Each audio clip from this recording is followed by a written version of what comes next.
to another episode of Twice Told Tales podcast. Today is an unusual episode because both of us are in the same place.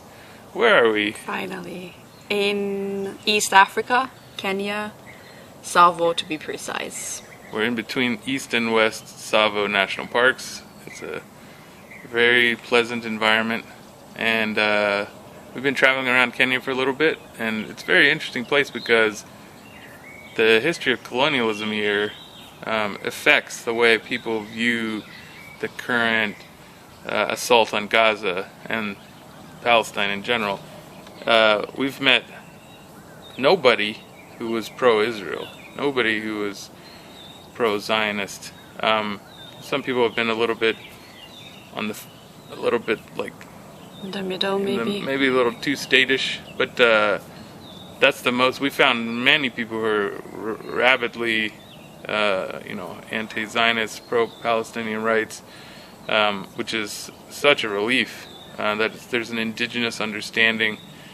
The Kenyan people had to unite to expel the British colonizers, and there was a group of militant activists called the Mau Mau that the British referred to as terrorists, as Zionists refer to Hamas as terrorists, and so there are a lot of people, especially from the main tribes that participated in that resistance, can clearly understand the colonization of Palestine. And relate to it. We even saw a tuk-tuk driver, which is like a rickshaw driver wearing a Palestinian t-shirt, like Free Palestine t-shirt.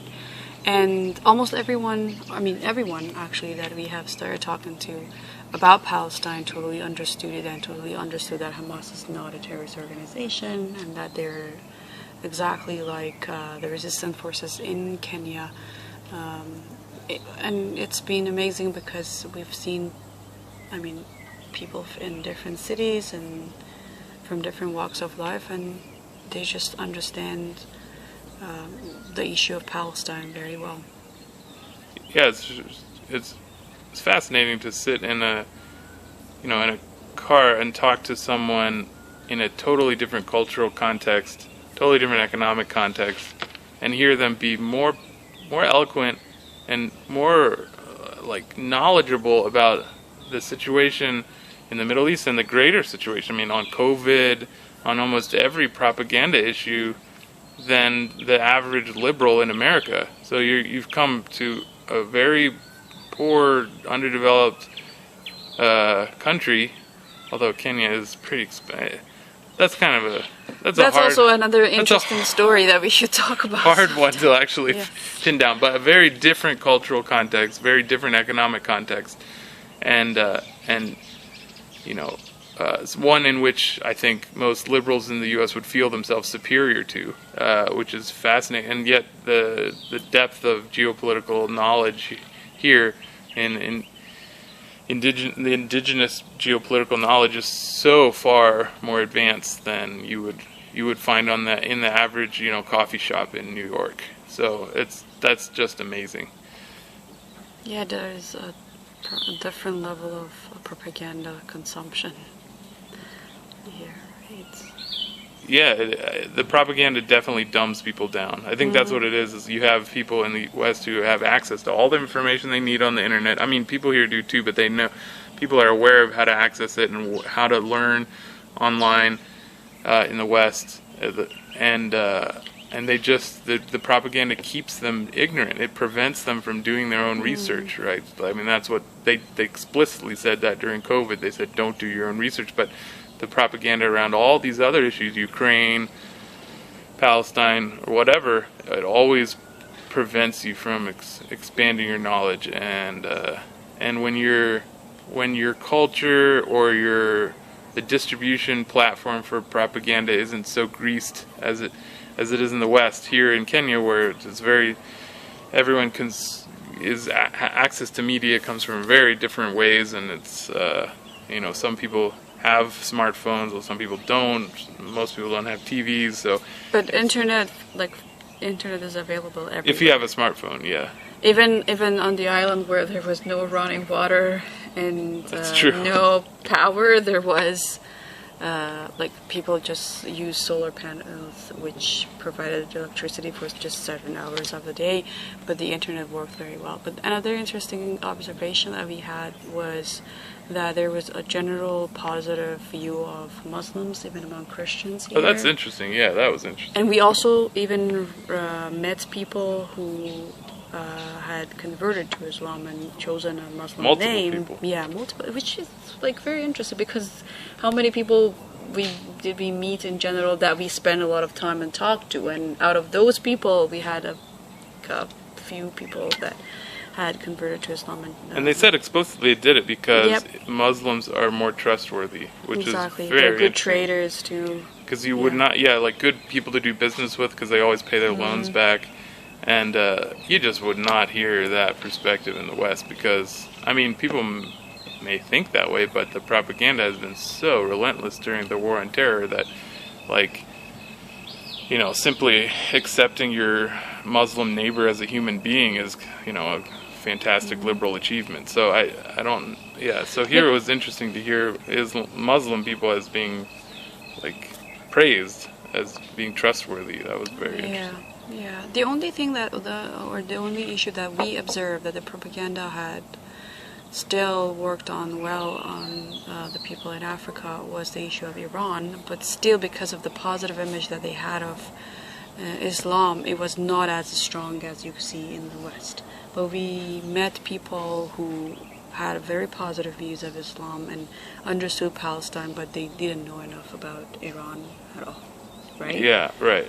Yeah, it was like, it was more about ignorance than like having a very strong opinion. Right. This is the difference between how the propaganda against Iran has worked here and in the West. So people were like maybe more hesitant, and like they were not sure, and they came up with questions rather than coming up with stereotypes or misconceptions, right? Right. So and still, that was better than in the West. Right. I think one of the routes of propaganda and transmission here is definitely through the church. That's like, because that's a fully controlled pipeline from the Western narrative. So like the Pentecostal and evangelical churches are basically have strong financial ties to the U.S., and a lot of that financial ties is dependent on the narrative of Israel being basically force-fed to the African church members, and that's unfortunate. But it also tends to, you know, it restricts that narrative to a certain group of people here. So if you're not an active churchgoer to a U.S. sponsored but even with the sponsorship, Zionist church, people had different ideas. Do you remember the people that we met in that conference or press conference for Palestine? They were saying that it's not that all the money comes from the U.S. Sometimes the U.S. is actually exploiting those. Yeah. But which is worse, right? Because the money is not coming from the U.S., but still the propaganda is totally produced by the U.S. But they also agreed, even though they came from Christian backgrounds, that was the case. Right.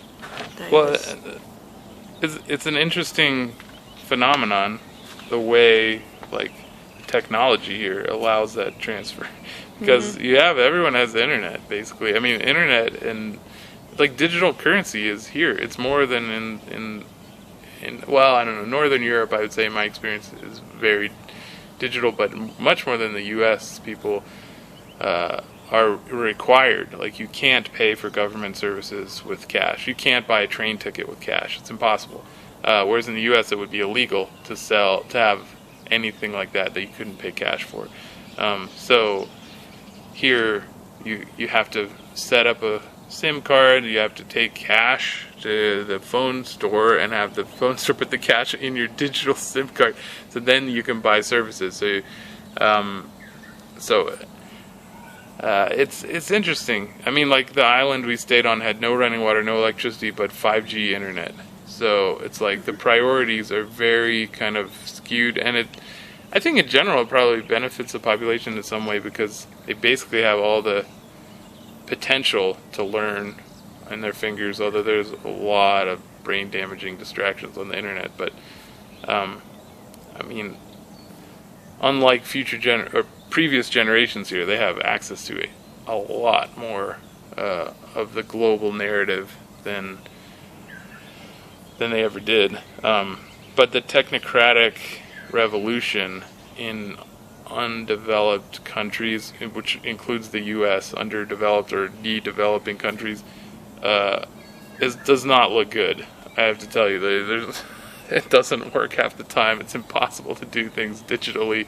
It's a big struggle, and it doesn't lead to any development. All it does is it prevents corruption on the low levels, where there would be cash handled, and then it just pushes that up to upper levels of government, and that's the reason they're implementing it, is so that they can kind of protect their ability for graft at the top, as opposed to allowing that loss at the bottom. And then it just restricts a lot of society. It makes poor people have to have phones. You don't have to have a smartphone to use a digital cashier, but you have to have a phone. You have to have a way to charge your phone. So, I mean, there's all this digital requirements for life that ordinary agrarian Kenyans would have never had. So, I don't know. Yeah, it's fascinating, but it could also be very frustrating when you're traveling and you're just running through problems like we did, and it becomes very difficult to just buy anything. Yeah, it can be extremely frustrating for travelers. So, yeah, well, we could probably write an article about that, or maybe do another episode specifically about the various instances that we had in that, because it is interesting to see how this drive towards digital IDs and everything, there's so many problems in that system. And we also read that this was part of another Bill Gates project. Yeah, right? everyone says Bill Gates. I agree that Bill Gates is involved in that. So, but it's on Bill Gates' oh yeah, website. Bill Gates brags about it on his website, Yeah. but the local people actually know that Bill Gates is Exactly. responsible for it. So Exactly. So anyway, we should. The light is fading here in Savo, so we'll do another update soon. Do you have anything else you want to add? No, just subscribe to our channel, share this video, subscribe to our Telegram channel too, and see you soon. Yep. See you again soon.